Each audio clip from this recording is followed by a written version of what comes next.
Hello বন্ধুরা, আজকে আমি যে সিনেমার গল্প বলে শোনাবো সিনেমার নাম কাটেরি, যার অর্থ ফরেস্ট ভ্যাম্পায়ার। সিনেমাটি 2022 সালে ভারতীয় তামিল ভাষার কমেডি হরর চলচ্চিত্র হিসাবে। তবে এক্সপ্লেনেশন শুরুর আগে যারা আমার চ্যানেলে নতুন আছেন তাদের অনুরোধ করবো চ্যানেলটি সাবস্ক্রাইব করে পাশে থাকার জন্য। তাহলে চলো সময় নষ্ট না করে শুরু করি এক্সপ্লেনেশন। সিনেমার প্রথমে 1960 সালের একটি গ্রামের মেলার দৃশ্য দেখানো হয়, যেখানে একজন ভদ্রলোক একটা বড় ইলেকট্রিক পোলের নিচটা কেটে দিয়ে সেইখানে থাকা ইলেকট্রিক পোলটা ফেলে দেওয়ার চেষ্টা করছিল। প্রথমে সে সেই কাজটা একাই করছিল, পরবর্তীকালে আর একজন লোক এসে তাকে সহায়তা করে, আর তার ফলে এই পোলটি ভেঙে যায়, আর তার যে মোটা শক্ত রডটা সেটাতে কেটে গ্রামের সকল লোক দু টুকরো হয়ে সেই স্থানেই মারা যায়। এতগুলো লোককে একসাথে কে মারলো, কেনই বা মারলো, সেটা আমরা সিনেমার পরবর্তী অংশে জানতে পারবো। এইবার ঘটনা 2019 সালে দেখানো হয়, যেখানে গজ্জা, কালারুড্ডু, শঙ্কর তিনজনের একটা অপহরণকারীর দল এসে কামিনীকে অপহরণ করে নিয়ে যায়। কামিনী একজন সাইকিয়াট্রিস্ট, তারা প্রথমে এসেছিল তাদের কাউন্সিলিং করানোর জন্য, কিন্তু কিছুক্ষণ বাদেই তারা কামিনীকে অপহরণ করার চেষ্টা করে। কামিনী অনেকক্ষণ পর্যন্ত নিজেকে বাঁচানোর চেষ্টা করলেও সেই মুহূর্তে নয়না আর তার ছেলে চলে আসে, আর এরপর কামিনীকে সেখান থেকে কিডন্যাপ করে নয়নার কাছে নিয়ে যায়। নয়নাই ছিল এই অপহরণকারীদের দলের প্রধান। সে এখন বাকিদের নির্দেশ দেয় যে তিনজন এই মেয়েটিকে অপহরণ করে নিয়ে এসেছে তাদেরকে যেন খুন করে ফেলা হয়, তাহলে অপহরণের ঘটনাটা বাইরের কেউ জানতে পারবে না। এখন এই তিনজন লোক নয়নার আন্ডারে কাজ করা সত্ত্বেও নয়নার এই ক্রূরতায় নিজেদের হতবুদ্ধি হয়ে যায়, সেখান থেকে দৌড়ে পালিয়ে কিরণের কাছে যায়। আজ ছিল কিরণ আর শ্বেতার বিয়ে। তারা এখন কিরণকে গিয়ে নয়নার সমস্ত বিষয় জানায়, আর তার সাথে এও বলে তারা নয়নার যে টাকাটা এতদিন ধরে তছরূপ করছিল, নয়না সেটা একদিনের মধ্যে ফেরত দিতে বলেছে। এখন এদের চারজনের মাথায় হাত পড়ে যায়, কারণ তাদের কাছে সেই মুহূর্তে অতগুলো টাকা ছিল না। এখন সেইখানে উপস্থিত কিরণের স্ত্রী শ্বেতা বলে তারা যে তিনজন মিলে মেয়েটাকে অপহরণ করে নিয়ে এসেছে, এখন কোনোভাবে তারা যদি আবার সেই মেয়েটাকেই অপহরণ করে নিয়ে যায় আর তার কাছ থেকে মোটা টাকা মুক্তিপণ আদায় করে, তাহলে তাদের সমস্ত সমস্যারই মুক্তি ঘটে যাবে। আর তাদেরকে নয়না এতটাই ফাট্টু মনে করে, তারা যে নয়নার হেফাজত থেকে সেই কামিনীকে আবার কিডন্যাপ করবে সেটা নয়না কখনোই ভাবতে পারবে না। তার ফলে তাদের সকল সমস্যার সমাধান হয়ে যাবে। এই প্ল্যান অনুযায়ী তারা যখন কামিনীকে আবার কিডন্যাপ করে, সেইখানে একজন পুলিশ ইন্সপেক্টর তাদেরকে দেখে ফেলে। নিজেদেরকে বাঁচানোর জন্য এদের টিমটা এখন সেই পুলিশ ইন্সপেক্টরকেও নিজেদের গাড়ির মধ্যে বসিয়ে নেয়। এখন এদের হাতাফায়ের মধ্যে সেই পুলিশ ইন্সপেক্টরটা অজ্ঞান হয়ে যায়। এখন কামিনীর কাছে এখন কিরণ আর তার দলবল নয়নার কাছে জানতে চায় মঙ্গামণির সম্পর্কে। আসলে তারা যে নয়নার কাছ থেকে টাকাটা তছরূপ করেছিল, সেই টাকাটা পুরোটাই মঙ্গামণি নিয়ে পালিয়ে যায়। এখন কামিনীর পেশেন্ট ছিল মঙ্গামণি। কামিনীর কাছে যখন মঙ্গামণির কথা জানতে চাওয়া হয়, তখন কামিনী জানায় যে মঙ্গামণি তার কাছ থেকে ট্রিটমেন্ট তো নিচ্ছিল, কিন্তু কিছুদিন আগে থেকে সে আর আসছে না। এখন ফোনের একটা অ্যাপসের মাধ্যমে তারা লোকেশন দেখতে পায় যে লাস্ট মঙ্গামণি একটা গ্রামে কোলাতিপুরম বলে জায়গায় অন ছিল। এখন তারা সবাই ঠিক করে মঙ্গামণিকে খুঁজতে তারা সবাই এই কোলাতিপুরমে যাবে। এইবার এরা যখন মঙ্গামণি যে বাড়িটায় ছিল সেখানে আসে, এখানে একজন বৃদ্ধ আর বৃদ্ধার একটা ছোট মেয়ে থাকতো। তারা প্রথমে তাদের সাথে জোর জবরদস্তি করে এবং তাদেরকে তাদের বাড়িতে আশ্রয় দেওয়ার জন্য রাজি করিয়ে ফেলে। এখন রাত হয়ে গেছিল, তারা সকলে মিলে বসে কার্ডস খেলছিল। এখন কামিনী বাইরের দিকে একদৃষ্টিতে এমনভাবে তাকিয়েছিল যা দেখে কিরণ ভাবে সে বোধহয় পালিয়ে যাওয়ার চেষ্টা করছে। তাই কিরণ এখন তার বন্ধু গাজাকে দিয়ে দরজাটা বন্ধ করিয়ে দেয়, কিন্তু দরজাটা বন্ধ হওয়ার কিছুক্ষণের মধ্যেই কেউ বেশি জোরে জোরে দরজাটা ধাক্কা দিতে থাকে। গাজা গিয়ে দরজাটা খোলে, কিন্তু বাইরে কেউই ছিল না। এই ঘটনাটা বারবার হতে থাকলে একবার সে দরজা খুলে বাইরে পুলিশ সেই ইন্সপেক্টরকে দেখতে পায়। এখন পুলিশ ইন্সপেক্টর জানায় যে তারা যেটা করছে সেটা খুবই বাজে কাজ। এর মধ্যে হাতাফায়ের মধ্যে উপর থেকে একটা ভারী বস্তু সেই পুলিশ অফিসারের ঘাড়ে পড়ে, আর সে সেখানে আবার অজ্ঞান হয়ে যায়। এখন গাজা গিয়ে সেই পুলিশ অফিসারটাকে একটা গাড়ির মধ্যে বন্ধ করে দিয়ে আসে। এরপর আবার দরজা ঠকঠক করতে থাকে। গাজা বাইরে গিয়ে দেখে পুলিশ অফিসার তো এখনও অজ্ঞান, তাহলে দরজা ঠকঠকটা কে করছে। এই মুহূর্তে তারা যখন কার্ডস খেলছিল, ওই ছোট বাচ্চাটা কার কার্ডে কত নাম্বার আছে, কে কোন চাল দেবে আর কে জিতবে সেটা সমস্ত না দেখেই বলে যাচ্ছিল। এখন কিরণের বিষয়টা অবাক লাগে, সে হঠাৎ করে লক্ষ্য করে ছোট বাচ্চাটা ভূতে কনভার্ট হয়েছে আর সেই বৃদ্ধ লোকটিও ভূত হয়ে তাদের উপরে আক্রমণ করে। এখন নিজেদেরকে বাঁচানোর জন্য তারা এই ভূতের সাথে কিছুক্ষণ হাতাফাই করে। এর মধ্যে লোডশেডিং হয়ে যায়। অনেক চেষ্টা করে শঙ্কর আর কালী লাইট অন করে, কিন্তু এর মধ্যে তারা দেখে গাজার জামা কাপড় নেই। এখন কিরণ সেই ভূতদের হাত থেকে বাঁচার জন্য তার বউ শ্বেতার হাত ধরে বাইরে দৌড়ে পালিয়ে আসে, কিন্তু বেশ কিছু দূর আসার পর সে লক্ষ্য করে সে তার বউ শ্বেতার বদলে কামিনীকে সাথে করে নিয়ে চলে এসেছে। এখন শ্বেতার কথা ভেবে সে অনেকটা চিন্তা করতে থাকে, কিন্তু শ্বেতাকে সে কোথায় পাবে এভাবে বুঝতে পায় না। এদিকে কামিনী রাস্তা দিয়ে যাওয়া গাড়িকে আটকাতে থাকে। এখন একজন ড্রাইভার তাদেরকে লিফট দিতে রাজি হয়ে গেল। তারা বারবার রাস্তার বাইরে যমজ ভাইয়ের ভূতকে দেখতে পায়। এখন কোনোভাবে এদের হাত থেকে বাঁচাতে চেষ্টা করলে এই ভূত দুটো গাড়ির মধ্যেই চলে আসে। এই মুহূর্তে সেইখানে কামিনীকে বাঁচানোর জন্য উড়ানডাই চলে আসে। আসলে উড়ানডাই একজন ওঝার কাজ করত আর সে নৈনির আন্ডারেও কাজ করত। এখন উড়ানডাইয়ের চক্করে এরা সকলের প্রাণে বেঁচে যায়। আর এদিকে গাজাকে দেখতে পায়, সে একটা বাড়িতে গিয়ে নিজের কিছু জামা কাপড় আর খাবার দাবার পেলে সে সেইখানে সেগুলো খেতে থাকে। এখন সেই মুহূর্তে সেখানে একজন বৃদ্ধা তাকে দেখে হাসতে থাকে। কিছুক্ষণ বাদে গাজা লক্ষ্য করে সেই বৃদ্ধাও একজন ভূত। এরপর এরা দৌড়াতে দৌড়াতে জঙ্গলের রাস্তায় চলে আসে, যেইখানে তারা আর একজন ভদ্রলোককে দেখতে পায় যেও ভূত। এরা একটু বাদে বুঝতে পারে গ্রামে কেউই জীবিত লোক নয়, সকলেই ভূত। কার কাছে গেলে সাহায্য পাওয়া যাবে এই ভেবে তারা গ্রামের এ মাথা থেকে ও মাথা ঘুরতে থাকে। তখন একটা স্কুল চলছে দেখে তারা সেই স্কুলের ভিতরে ঢুকে যায় আর একজন বৃদ্ধ লোককে দেখতে পায়। এই লোকটি অনেক বছর আগে এই গ্রামে শুটিংয়ের জন্য এসেছিল, কিন্তু গ্রামের বাইরে না যেতে পারার কারণে সেখানেই আটকে রয়েছে। এখন সেইখানে কালী আর উড়ানডাই যায় সাহায্য চাইতে, কিন্তু সেই যে টিচার যে বাচ্চাদের পড়াচ্ছিল সে তাদেরকে না দেখে সেখানে দরজা বন্ধ করে দেয়। তাদের এই রকম আচরণ দেখে তারা সবাই অবাক হয়ে যায়। এখন নিচে দাঁড়িয়ে থাকা কিরণ আর কামিনীকে তারা এই কথা জানাতে থাকলে সেইখানে একজন লোক তার স্ত্রী আর ছেলেকে নিয়ে আসে আর বলে তারা কি বলছে, এই যে গ্রামের স্কুলটি সেটা বহু বছর ধরেই বন্ধ রয়েছে। এরপর সেই ভদ্রলোকটি সেই স্কুলের বাইরে লাগানো একটা ফলককে দেখায়, যেটাতে লেখা ছিল যে 1960 সালের পরে সেই স্কুলের টিচার সহ সব ছাত্ররাই মারা যাবে, স্কুলটি বন্ধ হয়ে গেছে। তাই তারা যাদেরকে দেখেছে তারা সকলেই ভূত। এই লোকটি এখন এদের সকলকে নিজের বাড়িতে নিয়ে যায়, কিন্তু তারা দেখে বাড়িতে গিয়ে তার স্ত্রী কেমন অদ্ভুত আচরণ করছে। লোকটি বলে তার স্ত্রীর আচরণে তাদেরকে লক্ষ্য করতে হবে না, আসলে ও একটু এরকম আচরণ করে মাঝে মাঝে। এই বলে সে একটা মুড়ির পাত্র তার বউকে খেতে দেয়। তার বউ যখন মুড়ি খাচ্ছিল তখন চুপচাপই ছিল, কিন্তু কিছুক্ষণ বাদে তার মুড়ির পাত্রে আর একজন ভাগ বসানোতে সে প্রচণ্ড রেগে যায় আর একটা কুড়ুল দিয়ে তার বরের মাথায় আঘাত করে দেয়। এখন ভদ্রলোককে বাঁচানোর জন্য আর নিজেদের প্রাণ বাঁচানোর জন্য এখন কিরণ, শ্বেতা, কামিনী আবার সেইখান থেকে দৌড়ে পালানো শুরু করে। তারা যখন জঙ্গলের মধ্যে থেকে যাচ্ছিল তখন সেই অসুস্থ ব্যক্তিটিকে তারা সাইকেলের উপরে বসিয়ে নেয় আর তার শিশুটিকে শ্বেতা তার কোলে করে নিয়ে যেতে থাকে।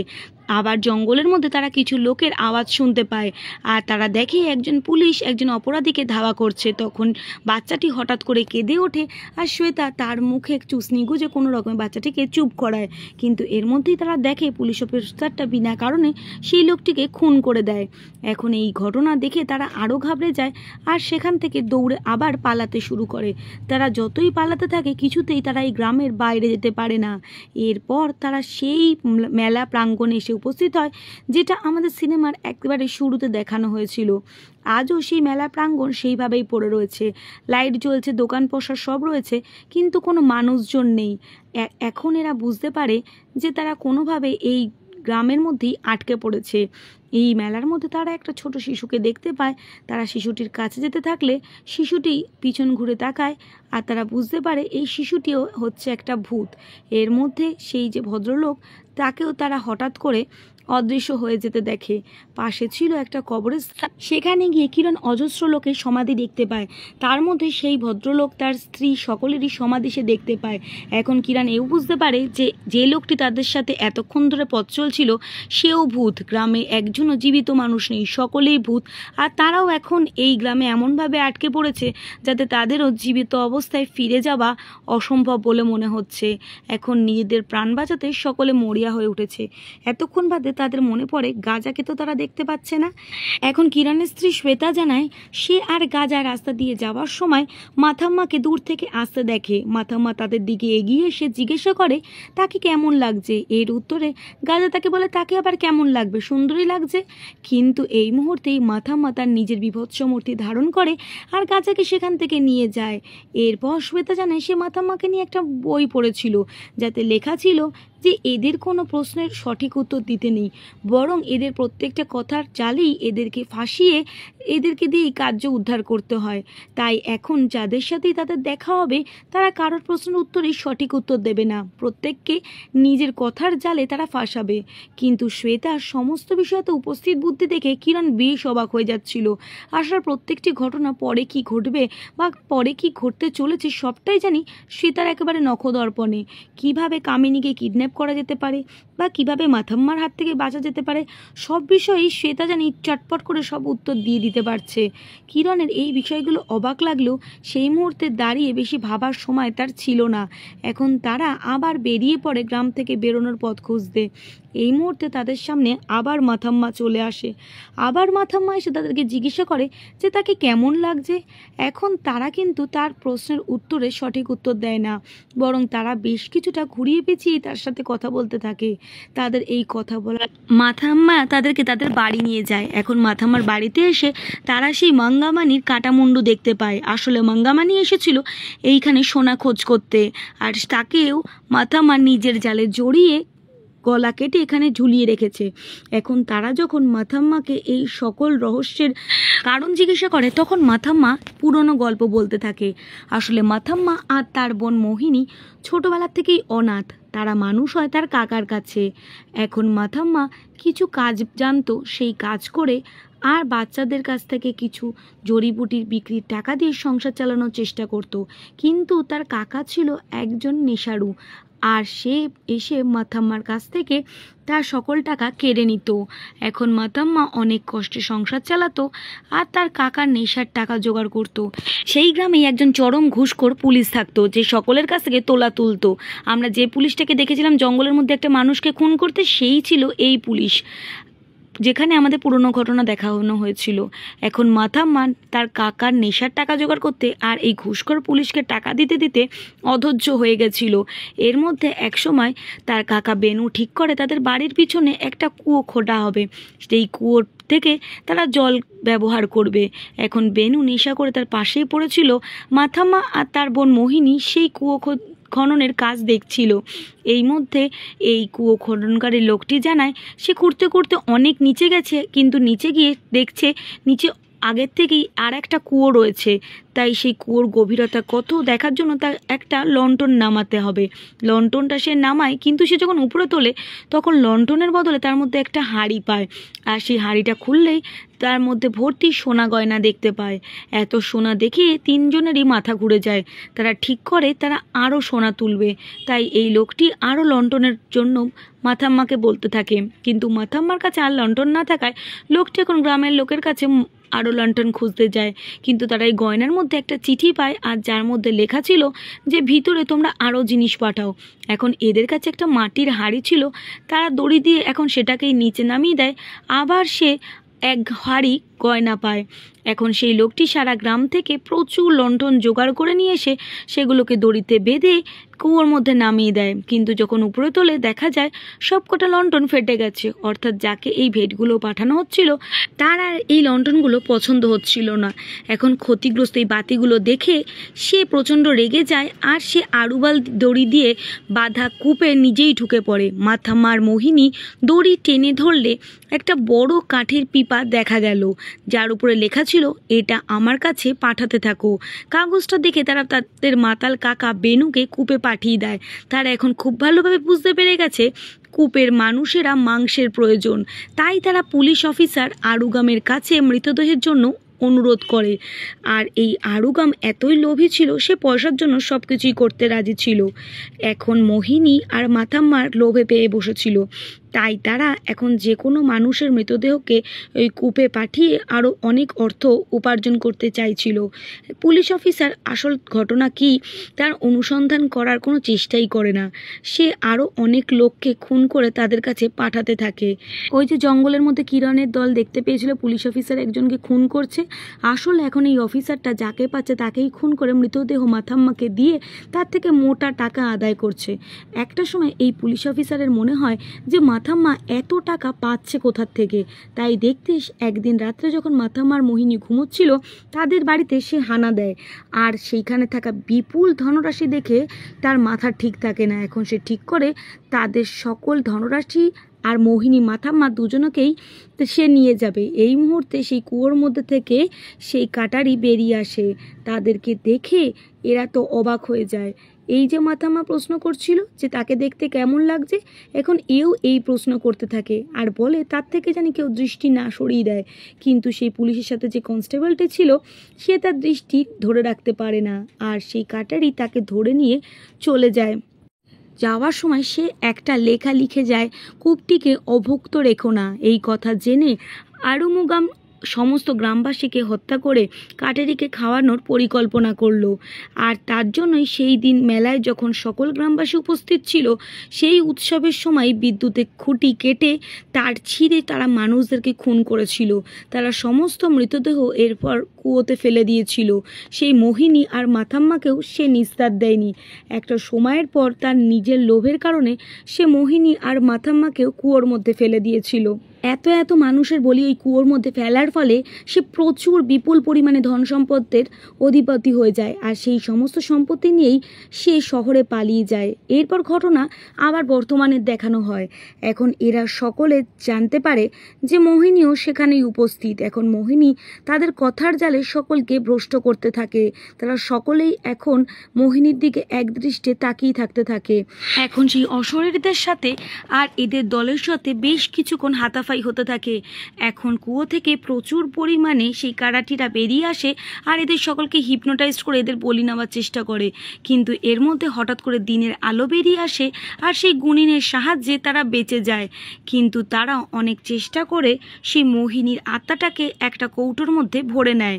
এখন তারা সকালবেলা সকলে যখন বাইরে বেরোয় এতক্ষণ তারা শ্বেতাকে দেখতে পাচ্ছিল না। এখন তারা দিনের আলোতে আবার শ্বেতাকে দেখতে পায়। এখন তাদের দল তাদের মুক্তিপণের টাকা নিয়ে নানুর কাছে এসে তাকে দিয়ে যায়। এতদিন বাদে কিরণ বুঝতে পারে নানু আর কেউ নয়, সেই ঘুষখোর পুলিশ অফিসার আরুমুগাম। কিরণ তাকে আরুমুগাম বলে ডাকে, যেটাতে সে অবাক হয়ে যায়। সে সেখানে মোহিনীর আত্মা বন্দি আছে যে কৌটোটা, সেটা রেখে চলে যায়। এখন ওটা যখন আরুমুগাম খুলে দেখতে থাকে তখন সেখান থেকে মোহিনীর আত্মা বেরিয়ে আসে। এখন সে কিরণকে টাকা দিতে চাইলে কিরণ তার টাকা নেয় না। আসলে কিরণের পুরো দলটাই এই কুপথে চলা বন্ধ করে দিয়েছিল। মোহিনীর আত্মা বেরিয়ে এসে এতদিনে তার নিজের প্রতিশোধ নিতে সক্ষম হয় আর আরুমুগামকে খুন করে ফেলে। এরপর ঘটনা দেখানো হয় কিরণ আর শ্বেতার ঘরে। এতদিন বাদে তাদের বিবাহিত জীবনে তারা ফিরে আসতে পেরেছে, কিন্তু কিরণ কিছুতেই তার বউ শ্বেতাকে স্বাভাবিকভাবে মেনে নিতে পারছে না। তার খালি মনে হচ্ছে সে তার মধ্যে কিছু একটা খটকা রয়েছে। এখন সে শ্বেতাকে কিছু একটা বলতে যাচ্ছিল, শ্বেতা তখন হঠাৎ করে বলে ওঠে, আমাকে কেমন লাগছে। এখান থেকে কিরণ বুঝতে পারে শ্বেতার মধ্যেই মাথাম্মার আত্মা রয়েছে, আর সেই এতদিন ধরে সমস্ত প্ল্যান করে তাদেরকে সেই গ্রামে নিয়ে গিয়ে তার পুরনো প্রতিশোধ নেওয়ার কাজটা সে সম্পূর্ণ করেছে। তাই জন্যে আগে কি ঘটেছিল বা পরে কি ঘটতে চলেছে সমস্ত ঘটনাই শ্বেতার ঝটপট করে বলে দিতে পেরেছিল। এইভাবেই মাথাম্মা আর মোহিনী তাদের নিজেদের জীবনের যে প্রতিশোধ সেটা নিতে পেরেছিল। এই সিনেমায় আমরা দেখতে পেলাম যে মানুষ লোভের বশবর্তী হলে কিভাবে একের পর এক ভুল কাজ করতে শুরু করে, আর এই ভুলগুলোই একবারে তাদের জীবনে কিরম চরম পরিণতি ডেকে নিয়ে আসে। তো বন্ধুরা, এই ছিল আজকে সিনেমার গল্প।